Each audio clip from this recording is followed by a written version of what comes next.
哥，明少叫你嚟吔雞啦！大家好，我哋作為做雞嘅餐人，咁我哋今期就挑戰有30間有關於雞嘅餐店。咁首選我哋第一間就一定係我哋嘅清平雞飯店。點解清平雞咁歷史悠長？所以我哋一齊出發好冇？油葱雞，仲有嗰個隔水蒸雞。咁仲有就係我哋嘅副線產品就係嗰個缽仔雞紅、酒煮雞腸。咁我哋幾個菜咧？清平雞半隻，再加其他小炒啦，份生炒菜心。生炒菜心咧最考單店師傅嘅功底，就要炒得過青，但係又唔可以過熟。咁我再加多一個清平牛子炒飯，我見到呢個都比較多好評。再講就首先第一條，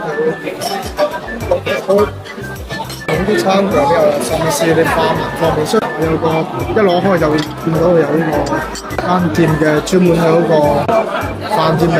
雞係咪越大越好呢？其實唔係嘅，雞我覺得係同大細無關，最關鍵係日子要夠，肉要夠結實。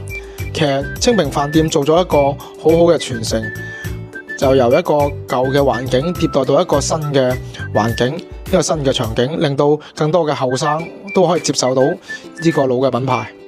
薑葱要葱白為主，薑要偏黃身少少，咁都係新鮮做嘅。咁新鮮嘅薑用對於一隻白切雞嚟講係至關重要嘅。雞皮係夠厚身嘅，夠 Q 彈同埋有質感嘅。一睇就知唔會話浸得過。咁呢度呢，去咗個髀骨，咁點解呢？避免有啲客人唔中意見到紅。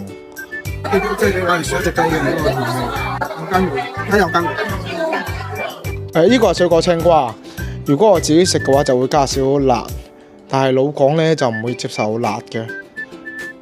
呢個九轉大腸，咁呢個咧就係上完皮水之後咧炸完再兜翻，係新鮮炸嘅呢個係。咁廣州人話又係有大腸味。咁大腸味係咩味啊？大腸嗰陣臭味咯。因為今次嘅探店覺得就係有樣嘢比較感觸，就係老餐一人對嗰個以前嘅做手啊同埋產品嘅要求係算比較高嘅，佢哋個產品穩定性都算係幾好，即係啲菜心嘅菜剪啊，同埋啲青瓜嘅搭配啊，個味型方面都係比較合乎呢個老廣州人嗰個口味，即係有堅守有變化，呢啲先係餐飲一直去所要追求嗰樣嘢。所以今次我哋嘅探店就到此為止啦，咁下期再見，拜拜。